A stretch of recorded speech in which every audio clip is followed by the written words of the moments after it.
दिल्ली में सत्ता परिवर्तन के बाद अब यमुना नदी के पुनरुद्धार से लेकर बड़ी और ठोस पहल देखने को मिल रही है। वहीं बीजेपी की नवगठित सरकार ने यमुना को दिल्ली की लाइफलाइन बनाने का संकल्प लिया है और अब ये मुद्दा न केवल दिल्ली सरकार के एजेंडे में बल्कि केंद्र सरकार की निगरानी में भी सबसे ऊपर है।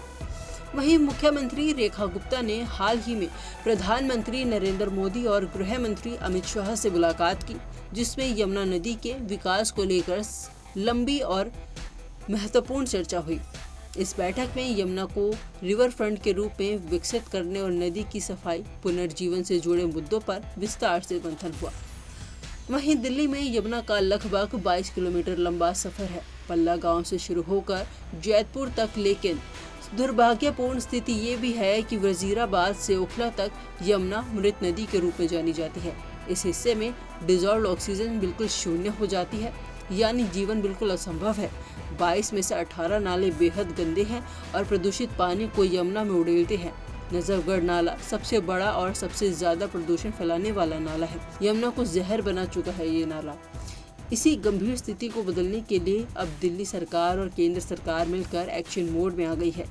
अब यमुना नदी से जुड़े कामों को केवल 2 मुख्य समितियां ही देखेंगी, एक मुख्यमंत्री रेखा गुप्ता की अध्यक्षता में और दूसरी मुख्य सचिव के नेतृत्व में। इन समितियों के जरिए अब योजनाओं का केंद्रित क्रियान्वयन होगा और पुरानी तमाम समितियों को या तो भंग कर दिया जाएगा या उनमें समाहित कर दिया जाएगा।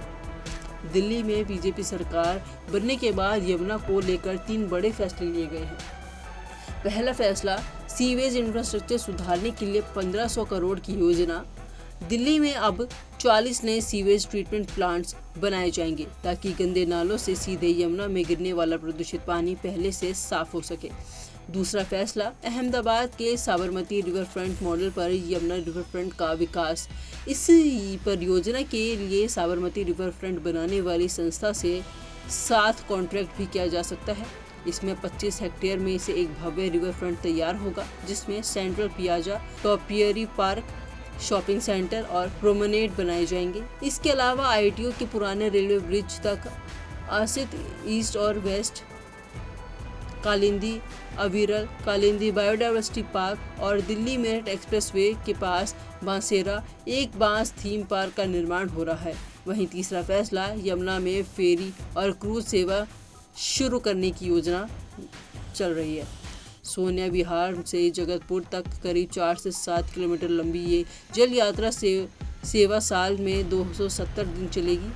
मॉनसून के दौरान इसे रोका जाएगा। इसी प्रोजेक्ट के लिए सरकारी विभागों के बीच एमओयू साइन हो चुका है, लेकिन बड़ा सवाल ये है, क्या योजनाएं जमीन पर उतर पाएंगी?